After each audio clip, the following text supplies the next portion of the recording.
Kasus korupsi di tubuh Pusat Koperasi Industri Susu atau PKIS Sekertanjung Pasuruan memasuki babak baru. Rabu 18 Agustus tahun 2021, Kejari Kabupaten Pasuruan menetapkan 3 tersangka dan langsung menahannya. Dari 3 tersangka itu, salah satunya adalah mantan Wabu Pasuruan, Riang Kulu Prayuda alias Gaga.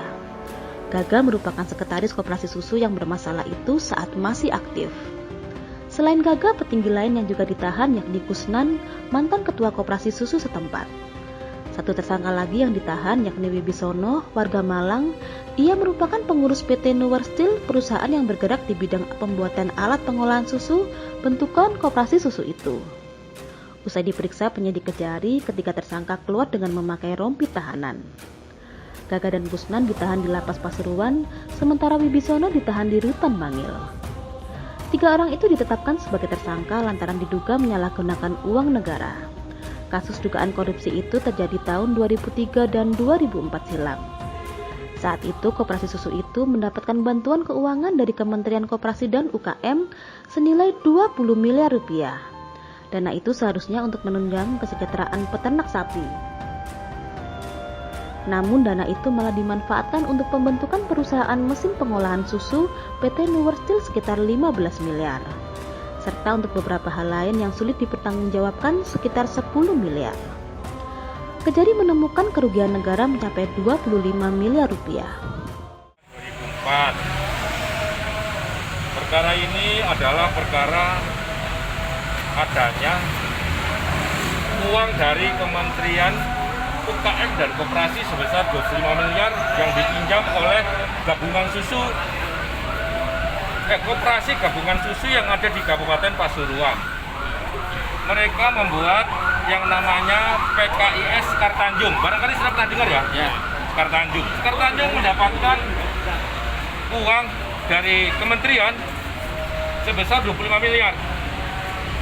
Ternyata uang 25 miliar yang seharusnya untuk kesejahteraan para peternak susu se-Kabupaten Pasuruan yang 15 miliar itu dipakai untuk membuat PT yang namanya PT Nuwer Steel, yang salah satu pengurusnya ada tadi pihak ketiga yang putih kulitnya, yang satu yang masih kami DPO di Jakarta dia.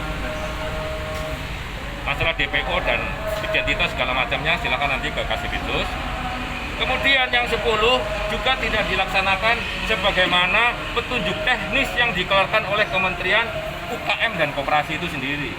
Jadi tidak jelas pertanggungjawabannya, padahal mereka semua ini sangat mengharapkan program itu turun sampai ke petani.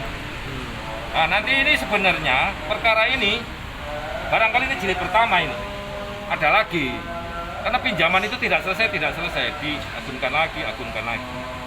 Untuk teknis lebih lengkapnya, detailnya memang sebenarnya kami nggak bisa buka secara umum begini, karena barangkali 1-2 hari ini kami akan melimpah perkaranya ke PN Tipikor. Detailnya nanti setelah kita dinyatakan perkara tersebut telah terbuka dan terbuka untuk umum, maka kita akan bedah segalanya. Silahkan bertanya detailnya. Pak Kejari, Pak, satu lagi ya, Pak, modusnya apa kira-kira Pak ya? Modusnya tidak bisa mempertanggungjawabkan 25 miliar uang Kementerian UKM itu sebagaimana petunjuk teknis yang telah disyaratkan. Yang seharusnya uang itu untuk para petani, peternak susu, sama sekali tidak tersalurkan. Digunakan untuk apa, Pak? Ada yang membuat PT, membuat segala macam ya. Intinya untuk kepentingan pribadi Pak Kejari ya? Ya, kepentingan pribadi lebih banyak di sini. Koperasi susu PKIS sendiri dinyatakan pailit oleh Pengadilan Tata Niaga Surabaya pada 2017 silam. Aset-aset koperasi itu dilelang untuk membayar tunggakan pembayaran buruh. Gaga sendiri irit bicara saat ditanyai wartawan. Ia menyerahkan kasusnya itu ke penasehat hukumnya. Sementara sang penasehat hukum Wiwi Triharyati menyatakan pihaknya bakal mengajukan penangguhan penahanan. Dari Bangil, Kabupaten Pasuruan, Iwan Andrik melaporkan.